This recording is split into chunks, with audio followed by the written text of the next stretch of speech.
राज्य सरकार 2 वर्ष पूर्ति अवसर में ओडिशा आसुछंती प्रधानमंत्री नरेंद्र मोदी।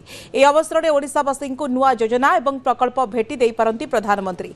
एथिपाई सरकारी स्तर में आरंभ हो जाइछि जोरदार प्रस्तुति। विभिन्न विभाग में केउं प्रकल्प केउं पर्यायर रहिछि तार रिपोर्ट मध्य मगा जाइछि। किछि नुआ योजना मध्य आरंभ हेबो। आसंता जून 12 रु 22 2 वर्ष पूर्ति उत्सव पालन हेउतिबारु एही समय मध्य गोटे दिन आसिबे प्रधानमंत्री। राज्यवासी को 2 वर्षर उपलब्धि कहिबे। एथिसह आगकू सरकार विजन कौन रही ताहार मध्य तथ्य रखिबे। ए अवसर में राज्यवासी उद्देश्य किछि नुआ योजना मध्य भेटी दे पारंती। 2 वर्ष पूर्ति अवसर में राजस्व विभाग आम गाँ आम तहसिल योजना आरंभ हेबो। राजस्व मंत्री कहिसेंति कि 2 वर्ष भितरे 2 कोटी 6 लाख लोकंक पाखरे पहुंची राजस्व सेवा। यह सरकार बड़ उपलब्धि। राज्य बीजेपी सभापति मनमोहन सामल कहते ओडिशा को 1 नंबर करने को चाहते प्रधानमंत्री। ओडिशा रे डबल इंजिन सरकार हेबा परे पुंजी निवेश बढ़ी।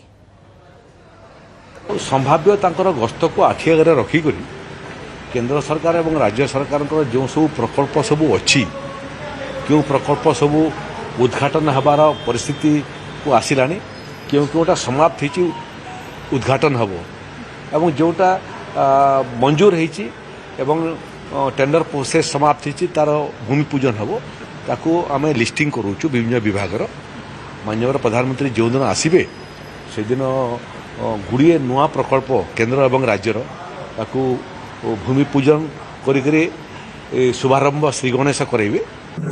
निश्चित भाव में यदि प्रधानमंत्री आसवे निश्चय कार्यकर्ता केवल उत्साह बढ़नी साधारण लोक विश्वास उत्साह बढ़।